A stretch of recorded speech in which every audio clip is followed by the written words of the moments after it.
Assalamualaikum warahmatullahi wabarakatuh. Anak-anakku, kembali lagi di pelajaran IPS. Lanjutkan materi selanjutnya. Materi selanjutnya kita adalah kegiatan ekonomi. Jadi, kalau semua mengetahui kegiatan ekonomi yang kemarin disampaikan, yaitu di mana ada orang jual beli, itu termasuk kegiatan ekonomi. Jadi, cara bertindak dan berpikir merupakan dua hal yang mengarahkan manusia melakukan kegiatan ekonomi. Itu adalah faktor terpentingnya. Ini adalah kegiatan ekonomi yang sering saya lakukan. Kadang beli di kantin pun termasuk kegiatan ekonomi. Terus membeli di pasar kegiatan ekonomi, membeli baju di pasar besar ataupun Gajah Mada itu adalah kegiatan ekonomi. Selanjutnya kegiatan ekonomi di sini masuk dalam kegiatan produksi dahulu. Apa yang dimaksud dengan kegiatan produksi? Kegiatan produksi sini bertujuan untuk memenuhi kebutuhan manusia dalam mencapai kemakmuran. Kemakmuran dapat tercapai jika tersedia barang jasa dalam jumlah mencukupi.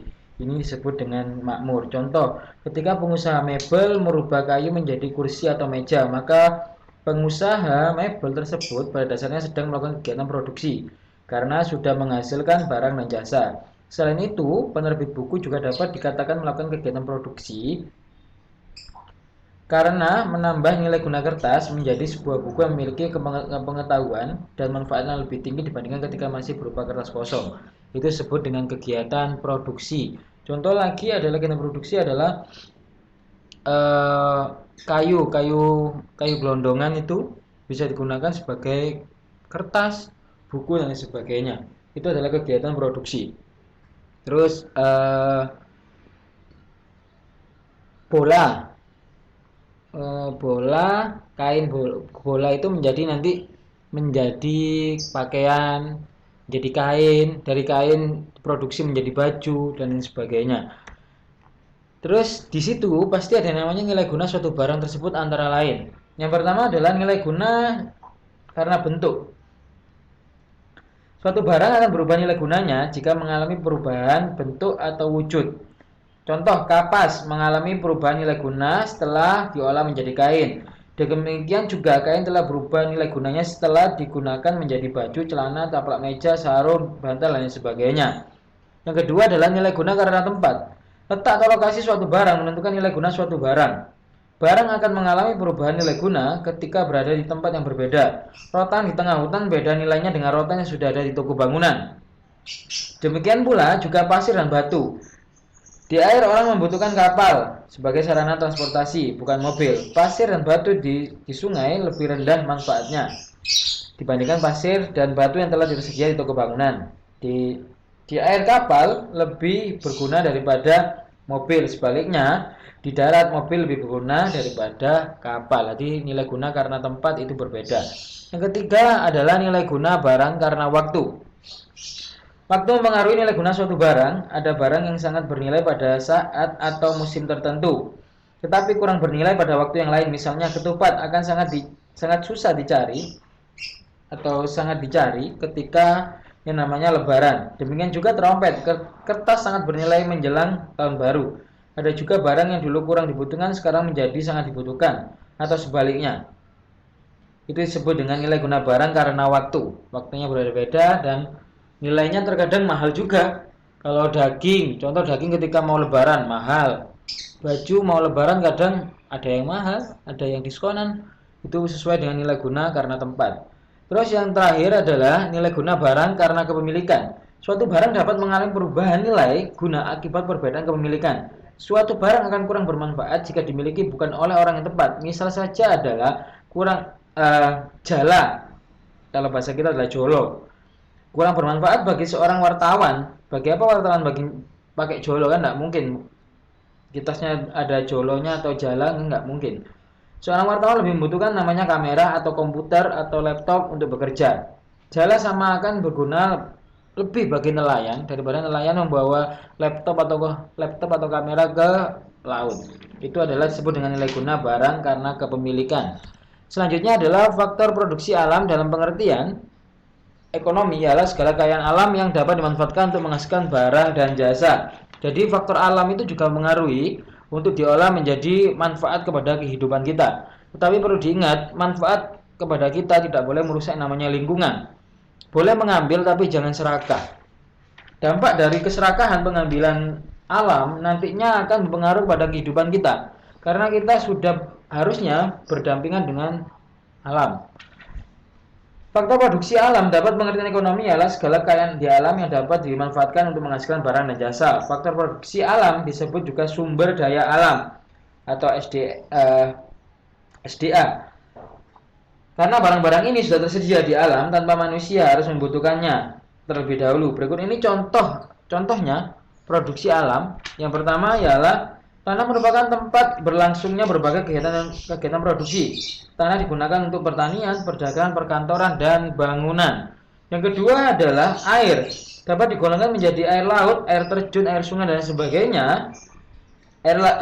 Itu ada perbedaannya. Air laut dapat digunakan untuk transportasi, air terjun dapat digunakan untuk PLTA, pembangkit listrik tenaga air.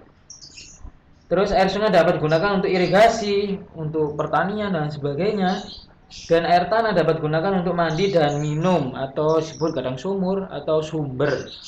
Yang ketiga adalah barang tambang, dapat digunakan untuk bahan mentah dan bahan penolong, misalnya minyak bumi, gas alam, batu bara, biji besi, tembaga, timah, dan lain sebagainya.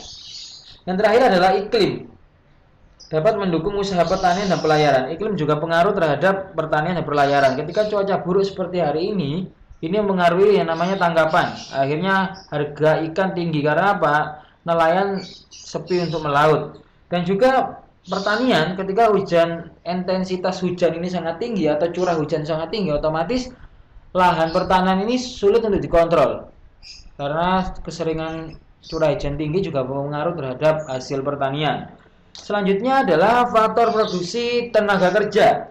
Faktor produksi tenaga kerja adalah segala daya dan pikiran manusia, baik jasmani maupun rohani, yang digunakan dalam proses produksi. Faktor produksi tenaga kerja dapat dibedakan menjadi dua bagian. Yang pertama adalah berdasarkan sifatnya. Sifatnya ada dua, yang namanya jasmani dan rohani. Tenaga kerja rohani yaitu tenaga kerja yang lebih banyak menggunakan pikiran, di mana di dalam melakukan kegiatan produksi, misalnya manajer perusahaan, itu lebih pada pikiran bukan kepada otot ataupun tenaga. Yang kedua adalah tenaga kerja jasmani, yaitu tenaga kerja yang lebih banyak menggunakan fisik daripada kekuatan pikiran di dalam melakukan kegiatan produksi. Contoh buruh angkut beras, buruh angkut pelabuhan, dan sebagainya, tukang becak, dan sebagainya, itu adalah termasuk tenaga kerja jasmani. Selanjutnya adalah berdasarkan tingkat pendidikan dan pelatihan yang diperoleh.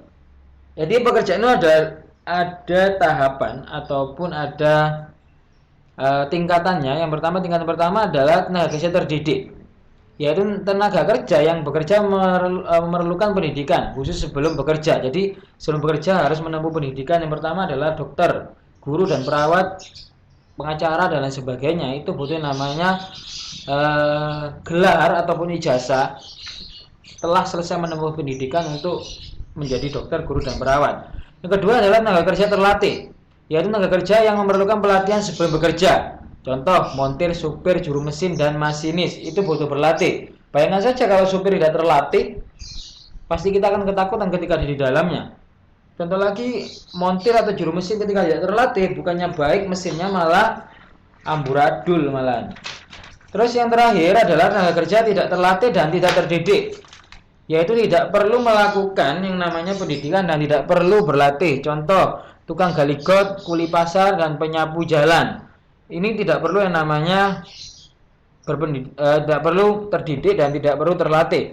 Itu kan kegiatan-kegiatan yang hampir semua orang insya Allah bisa melakukannya sesuai dengan yang namanya keseharian dan keterbiasaannya di situ. Jadi ini adalah termasuk tiga tahapan, yang mana tenaga kerja terdidik, tenaga kerja terlatih, dan tenaga kerja tidak terlatih dan tidak terdidik. Mungkin itu aja anak-anak. Ketika ada pertanyaan bisa ditanyakan di grup yang sudah tersedia. Sekian dari Pak Rahman. Wallahul muwaffiq ila aqwamit thoriq. Wassalamualaikum warahmatullahi wabarakatuh.